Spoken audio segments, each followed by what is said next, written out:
this book, The Many Lives of Saida X, is not just the story of Saida, but the millions of those women who are leading the lives like Saida, the kind of work life they have, in spite of doing 50 jobs in 30 years, not being able to make uh, even 1/5 of the daily wage. I also want to say that I've been a journalist for the last 20 years, but this is the first award that I've got, which is named after Ramnath Goenka. So it really, really means a lot to me.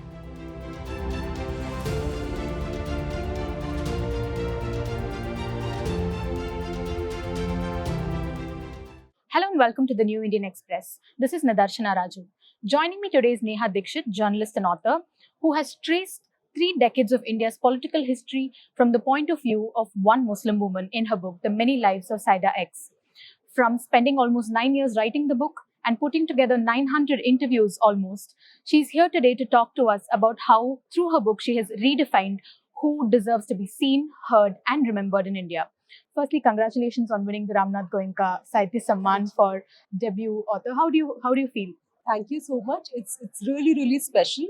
And I also want to say that I've been a journalist for the last 20 years, but this is the first award that I've got, which is named after Ramnath Goenka. So it really, really means a lot to me. Right. I would just like to start off by asking you, what does the X in the title of your book stand for? Where did the thought process of including X after Saida's name come from? So I do want to say that in India, most of the women workers are employed in the agricultural sector. But after agricultural sector, the second place where most of the women work is essentially piece rate workers, home-based workers. So this book, The Many Lives of Saida X, is not just the story of Saida, but the millions of those women who are leading the lives like Saida, the kind of work life they have. And so, which is why we decided to add X, because this book and Saida's life is not just hers, but it is symbolic of so many women who are leading this and completely invisible from the public discourse. And when during your reporting journey did you happen to, meet Saida for the first time? And how did you decide that it was her story that needed to be told among, I'm sure you've met hundreds of women. Even in the book, we come across so many other female characters who she befriends when she's in Delhi. So how did you decide that it was Saida's character that you wanted? It was her experiences that you wanted to document? Thank you for that question. Uh, See, in 2012, this was after the anti-rape movement, and so suddenly there was a lot of opportunity to write about gender-based violence and gender in news media. Before that, when we would propose those stories, there was slight dismissiveness. But after the 2012 anti-rape movement, news organizations were ready for us to report about it in detail. But I realized that a lot of reporting that I was also doing on sexual violence was very episodic in nature. And I'll explain with an example. I had written about in the 2013 Muzaffarnagar riots in North India, where several women had faced sexual violence. But once they went to the court and filed cases against the perpetrators who had done this, they had to go back to their villages and work in the fields of the same people who had perpetrated that violence on them, which essentially made it very clear to me that sexual violence or gender-based discrimination is just one episode in this person's life, but these women are also workers. So that's why I started looking at a number of industrial areas in Delhi. Delhi has a huge number of industrial setups, units, manufacturing units, and that's when I met Saida in 2014.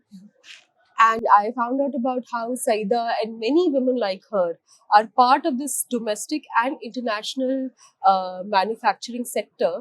But there is no sort of conversation about it. And also the fact that men would get a time-based wage, but women would get a per-piece rate wage, which means that you can work for 16 hours and you will only make 70 rupees. But men, because they would get these daily wage work for 8 hours, 10 hours, they would definitely get 250, 300 rupees. So that is also the gender component that I saw. And that's why I decided to look at Saida's life. And not just work, but when I realized that there are lots of questions of urban poverty that are so relevant in the times that we are living in. And so I decided to report on it more comprehensively. And when did the idea of it becoming a book come about? Because there's so much intersectionality. It is not just one woman's story, because as the story progresses, we also see how her daughter's relationship with her and how her daughter realizes or sort of draws parallels. One can draw parallels between how, Saida was treated at her maternal house and how she is now, treating her daughter. So how did you bring so much of this intersection, and when did you decide that it had to be a book? So, 2014 to 2018, I was only doing rough interviews, informal discussions, just sitting with anyone and talking, going to all the places where these women live or work or just hang out. And it's only in 2018 when I started organizing all the reporting and the information that I had collected in a chronological fashion. I realized, okay, that the things that I'm looking at, and essentially Saida's life, are also sort of telling us about the last 30 years of Indian socio-economic history. Yes. How workers have lived, how migration has happened, how people like Saida, who essentially Saida was a weaver, and now she's moved to this setup, and in spite of doing 50 jobs in 30 years, not being able to make uh, even 1/5 of the daily wage. So those things sort of made sense to me, and that's why I started collecting it together. And you talk about Reshma Saida's daughter. Also, that was very important because she did not want to do what her mother did on her life. And her aspiration as a new person of a new generation was to work in a mall because it's way more cooler. Yeah. There's aspiration and all of that. But also working in the mall and formalizing of that work still did not give her good working conditions, and she had her own challenges, which are actually nowhere to be talked about. I did not know that people who work in the malls do not have a canteen. Once you punch in the card, you can't go out, which means that if you did not carry food from home, means that either you spend those 80-90 bucks from your 9,000 rupee monthly salary to buy that small meal, or you go hungry the whole day. So basic things like that. So again, Reshma had her own challenges, and of course, like you said, we are all conditioned. Patriarchy is conditioning of a certain kind. So Saida was conditioned. We are conditioned. We are not removed from it. And so Reshma also faced that. And so while Saida is a powerful woman, she also has her own biases and favoritism where she favors her sons over her daughters. Right. As a journalist, I was, utterly shocked to know that you had to put together 900 interviews that you had taken over 9 years. And I think in your epilogue, if I'm not wrong, you had mentioned about how many of them were just unstructured, like not structured, they were just conversations and people recollecting from their memory. Yes. So how did you manage to do that? Such a huge volume of interviews. How did you manage to collate them? Where did you find, I don't know, how did you pull through that entire episode? Please do tell us. Actually, this 900 figure, it's sort of, now when I say it, it seems amusing to me as well. Because the thing is, when you're working on something for 9 years, of course, you're talking to so many people. And it's only one day when you sit together and you finish the book and you have to write the author's note and you realize, okay, let me start counting how many interviews have I done. So it's actually that the figure came from there. But also, I think the best reporting or the best kind of research only happens when there is a lot of familiarity, when people find it like a comfortable space or trust you enough to be able to talk to you.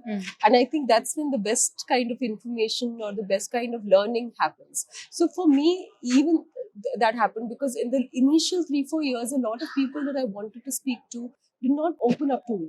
Even Saida, what she was telling me, a lot of important details of her lives. For example, the fact that she had one more son came to me 4 years since I knew her. So she decided to not tell me that part. And this is how, memory also is, that and particularly when we as reporters speak to people who have dealt with some kind of trauma, memory becomes very selective because that's a way to survive, that's a way to not go back or recollect the things that cause trauma to you. And so to me also, a lot of information did not come in a very chronological fashion. It's only when I sat in 2018, 4 years later, and I decided to start putting everything together and then going back and asking questions to fill the gaps. That's when things could come together.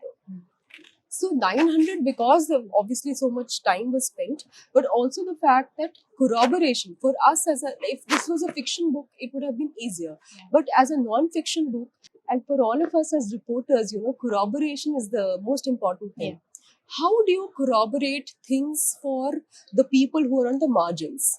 Because documentation, evidence also comes from a certain kind of privilege. So if a poor person has been harassed by a police officer, where is the documentation? So how do I corroborate that?